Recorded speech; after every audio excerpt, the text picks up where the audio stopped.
Shalom à tous, que Dieu vous bénisse abondamment. Nous allons suivre cette vidéo. Si, c'est les documents chrétiens eux-mêmes. Lisez seulement l'introduction de la Bible de Jérusalem, l'introduction de la Bible de Tob, l'introduction de la Bible en français, vous verrez aucun texte original de la Bible n'existe. Il n'existe que des copies, des copies. Vous savez, c'est un cadeau, je vous donne un cadeau. Je vous donne un cadeau. Vous allez donner aux deux frères et aux autres invités. Ça, c'est un CD, c'est un professeur américain, docteur en Bible. Étude biblique, c'est professeur à l'université Caroline du Nord, spécialiste du Nouveau Testament, qui a fait une conférence aux États-Unis d'Amérique. La conférence se trouve sur le net gratuit. Il donne le titre La Bible n'est pas la parole de Dieu. Il te montre les contradictions et montre qu'il n'y a pas de texte sur la Bible. Et il vous montre, frère, ça c'est un chrétien, c'est pas un musulman, un blanc américain. Ça se trouve sur le net. C'est le docteur Bart Ehrman.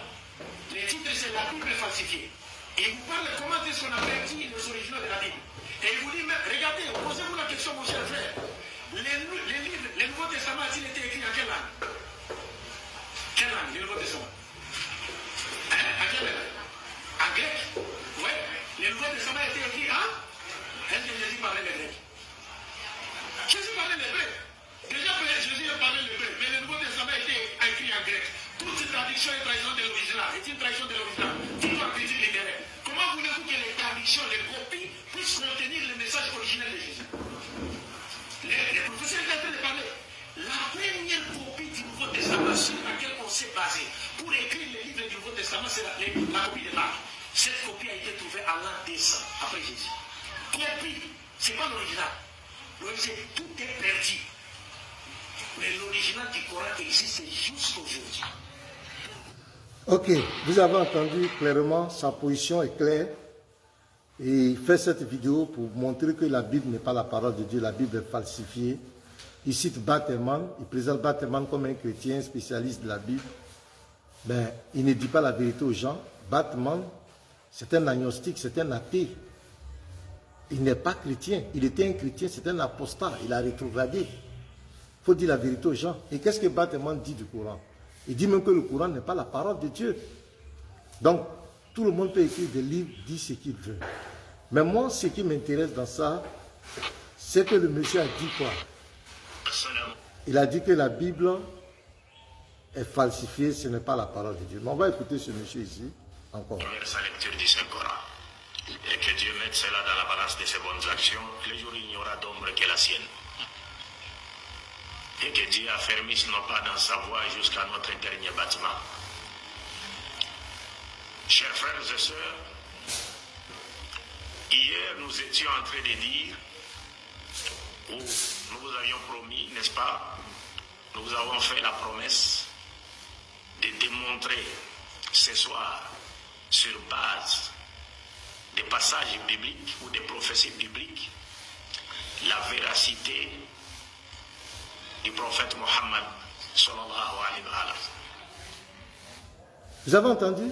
Il dit qu'il va prendre des passages bibliques, des prophéties bibliques pour démontrer la véracité du prophète de l'islam. C'est extraordinaire.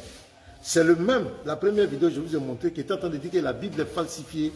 Il était en train de dire tout et n'importe quoi sur la Bible. Allez citer un agnostique, un athée, pour démontrer que la Bible n'est pas fiable, la Bible est falsifiée. Mais il vient de dire ici qu'il va prendre des textes bibliques pour montrer la véracité de son prophète. C'est extraordinaire. On continue. C'est-à-dire démontrer sur base des prophéties bibliques que l'avènement de Mohammed, la paix de Dieu soit sur lui, avait bel et bien été annoncé par les prophètes qui l'ont précédé, et notamment les prophètes qu'on trouve dans la Bible judéo-chrétienne. Et le thème donc de ce soir s'intitule « Oui, Mohammed est dans la Bible ». Mohammed est dans la Bible. Donc il va prendre des textes bibliques pour démontrer la véracité de son prophète et il va démontrer que Mohammed est annoncé dans la Bible. La Bible dont il dit qu'il n'est pas la parole de Dieu, la Bible dont il dit qu'elle est falsifiée. C'est extraordinaire. Je n'ai jamais vu des gens qui sont aussi incohérents. Comment peut-on prendre un document corrompu, un document falsifié, pour démontrer, pour soutenir une vérité quelconque. Comment prendre un document qui est faux, un document qui est corrompu, pour valider sa religion? La Bible dit, de la même source ne peut pas sortir de l'eau saine et de l'eau souillée. Ce n'est pas possible. Je prends l'exemple. Quelqu'un, on met une barrique de 200 litres d'eau et on met une goutte de poison dedans. Est-ce que tu vas venir dire encore que dans cette barrique d'eau-là, tu vas prendre un peu d'eau pour boire? Ce n'est pas possible. Un document qui est falsifié, un document qui n'est pas fiable, on ne peut pas s'appuyer sur ce document pour démontrer la véracité de sa religion. Ces gens sont incohérents, d'une incohérence terrible. Partagez massivement. Shalom.